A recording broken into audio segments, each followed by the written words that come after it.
हालो हालो डीजे वाला भैया लगवा तो बाबा विश्वकर्मा के जबरदस्त गाना आहा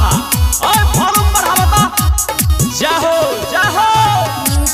प्रेम से कहियो बाबा विश्वकर्मा की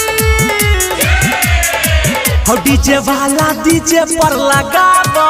बाबा विश्वकर्मा के गाना लगाबो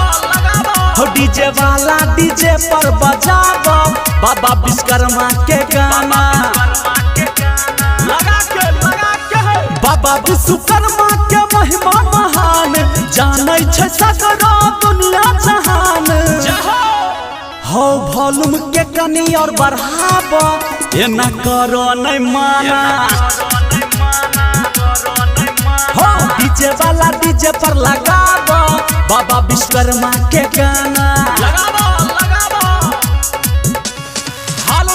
हालो जी हाँ सारे पूजा कमेटी से आग्रह है कि बाबा विश्वकर्मा के भक्ति में मगन रहना है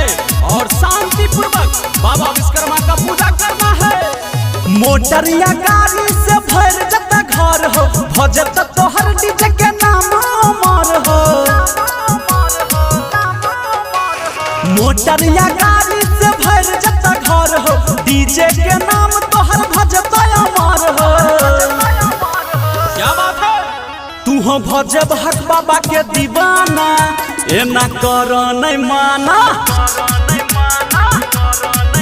हो डीजे वाला डीजे पर लगाबो बाबा विश्वकर्मा के गाना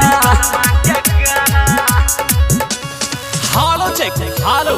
जी हाँ ध्यान देंगे साउंड वाले भैया पूजा कमेटी की तरफ से निवेदन है कि इस गाने को बार बार बजने देना है क्योंकि बाबा विश्वकर्मा का गुणगान जो करना है इसी के साथ बोलिए विश्वकर्मा बाबा की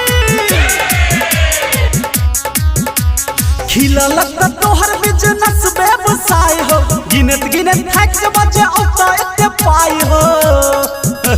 ढेरी लग जाता खिलल तोहर बिजनेस व्यवसाय हो गिनत थक बजे औता इतने पाई हो धर्मवीर धुरंधर गाबै ई गाना बाबा देथिन खजाना बाबा देथिन खजाना हे डीजे वाला डीजे पर बजाबो बाबा विश्वकर्मा के गाना